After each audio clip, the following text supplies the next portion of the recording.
السلام علیکم۔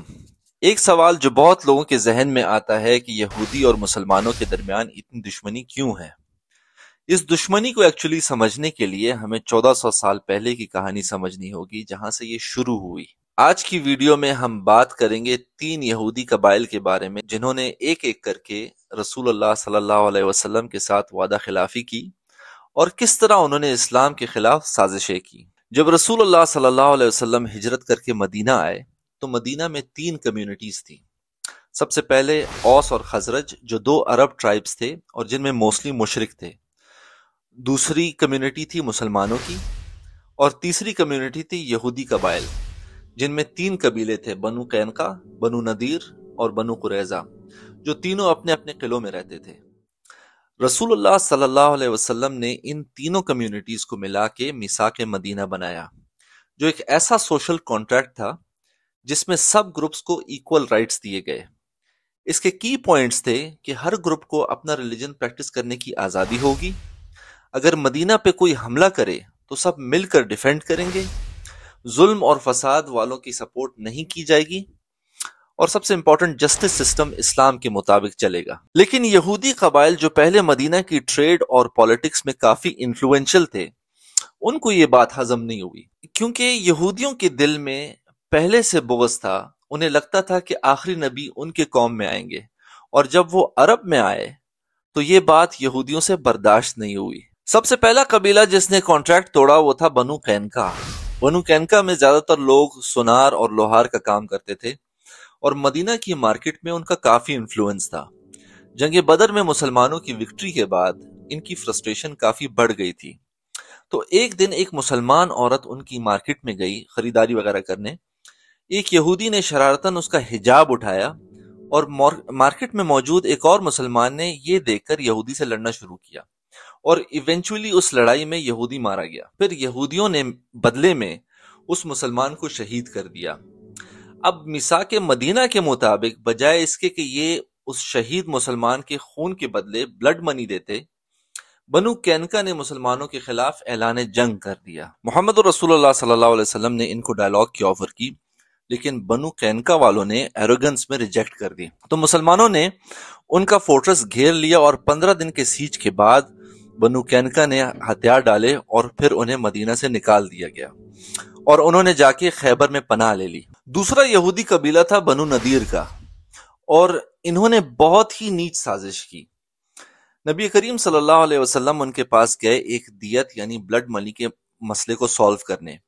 وہاں انہوں نے سیکریٹلی پلان بنایا کہ ایک بندہ چھت سے پتھر گرا کے نبی کریم صلی اللہ علیہ وسلم کو قتل کرے گا، لیکن اسی وقت آپ صلی اللہ علیہ وسلم پہ وحی آئی اور آپ وہاں سے اٹھ کے چلے گئے۔ اس واقعے کے بعد ان کو نوٹس دیا گیا کہ اپنے بیگز پیک کرو اور نکلو، کیونکہ تم لوگوں نے میثاق توڑا ہے۔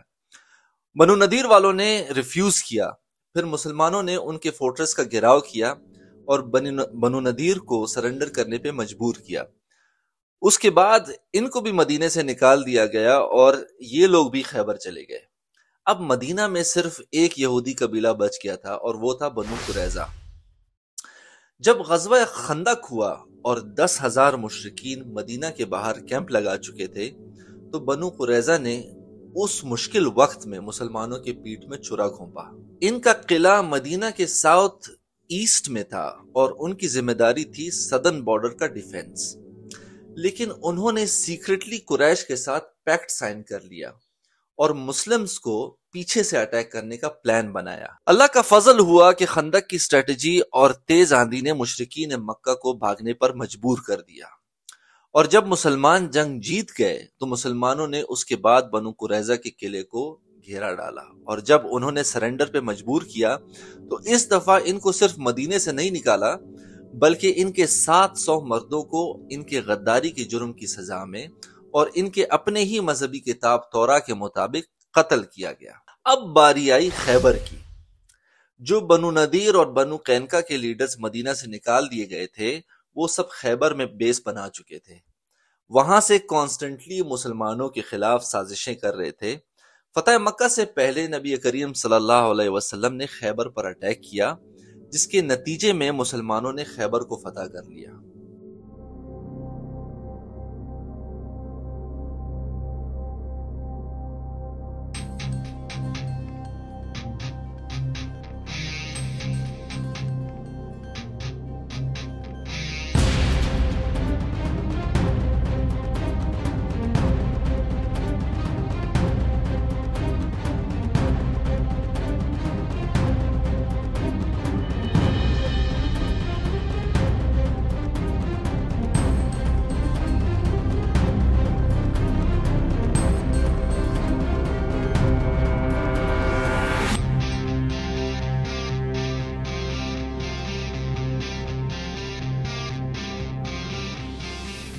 اور یہودی لیڈرز یا تو مارے گئے یا مدینہ کے لاء کے تحت ذمہ بنائے گئے۔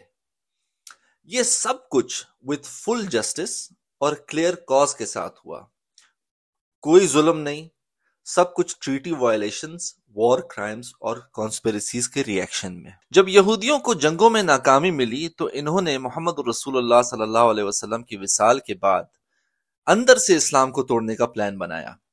ایک شخص آیا، عبداللہ ابن سبا، اصل میں ایک یہودی، لیکن اسلام کا لبادہ اوڑھ کے مسلمانوں میں گھسا۔ اس نے حضرت علی رضی اللہ تعالیٰ عنہ کی محبت کا نام لے کر مسلمانوں میں حضرت عثمان رضی اللہ تعالیٰ عنہ کے خلاف نفرت ڈالی۔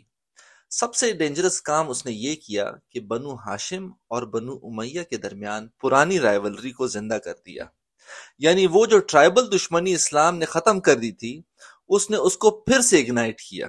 یہی بعد میں شیعہ اور سنی تفریق کی صورت میں سامنے آئی۔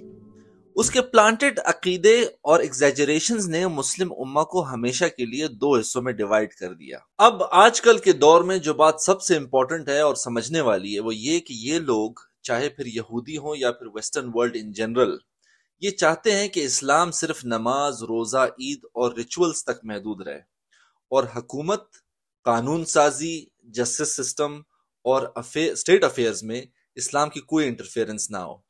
اگر ہم ان کے دیے ہوئے سسٹم کے نیچے رہیں گے تو ہمیں ریچولز فالو کرنے پہ کوئی پابندی نہیں ہوگی، لیکن اگر ہم اللہ کا نظام امپلیمنٹ کرنا چاہیں جیسے خلفائے راشدین نے کیا تو ہمیں ایکسٹریمسٹ بنا دیا جائے گا۔ These militants believe that controlling one country will rally the Muslim masses, enabling them to overthrow moderate governments in the region and establish a radical Islamic empire that reaches from Indonesia to Spain.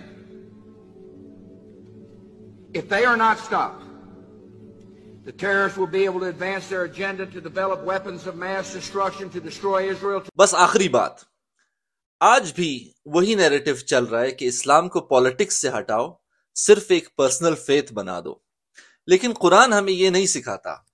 اللہ کے نظام کو دنیا میں قائم کرنا یہ سب سے بڑی عبادت ہے، اور یہ بات سمجھ لو، جو لوگ اسلام سے ڈر رہے ہیں وہ کبھی نہیں چاہیں گے کہ مسلم یونٹی واپس آئے۔ اس لیے ہمیں چاہیے کہ ہم تاریخ سے سبق لیں اور اپنے اندر ڈیوائیڈ کو ختم کر کے یونٹی کی طرف واپس آئیں۔ اللہ حافظ۔